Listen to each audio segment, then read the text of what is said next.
Good morning and welcome back to Suburban Homesteader, Wyoming, Arizona. I'm in my studio. I have it divided into like over there, canvases. Over here some fabric, over there some fabric, glass.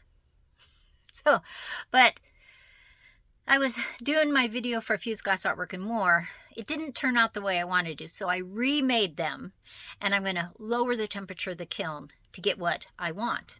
But I'm going in now to take my pumpkin out of the dehydrator and grind it up into powder. And that video is coming up right now. So I'm starting with 4 small pie pumpkins. And I'm just going to cut them up. I'm going to scoop the seeds out. Now the native people used to take even that stringy part in the center and the seeds, and they would let that dry, and then they would grind it up with stones and use it for drinks. And so you could use any part of the pumpkin to do that.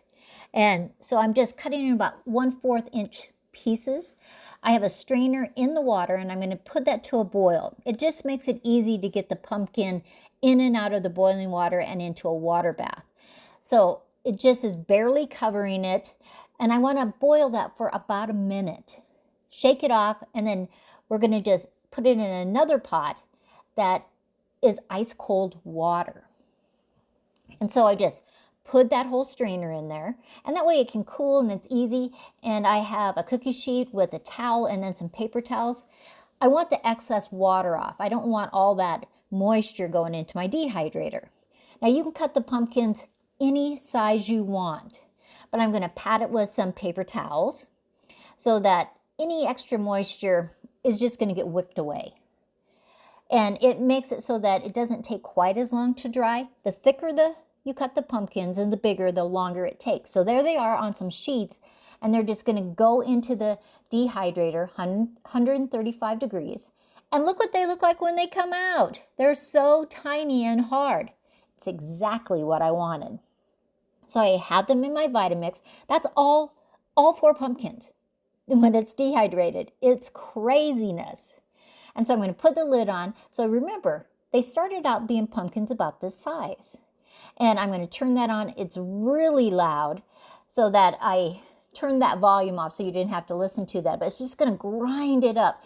And it takes probably a minute or two. Depends on the size of the pumpkins you have. And then it just grinds it down to a fine powder. And you can use this for a lot of things. You can add it in casseroles, soups. I'm even going to scoop out of the lid. But just that little pile, 4 pumpkins. It is amazing. But my favorite thing to do is add just a tiny bit into hot apple cider at Christmas time. But you can rehydrate it. You could make some soups with it. You could add it to casseroles. Just so many things. You could actually add it to your dog's food because it's so good for dogs also. Now I have been dehydrating a lot of different things. And some things I leave whole, like here's some tomatoes.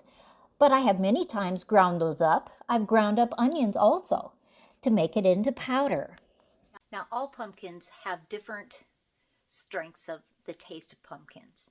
So I'd like to be able to tell you, oh, you're just going to add a 1/2 teaspoon into your cup of hot apple cider. But that's not really the way it works. Because remember, it's very concentrated. And so I just add a little teeny sprinkle at a time until I figure out, oh yeah, this batch, this is what I need. This is Sandi at Suburban Homesteader, Wyoming, Arizona, and I hope you dehydrate some pumpkins and other vegetables this year.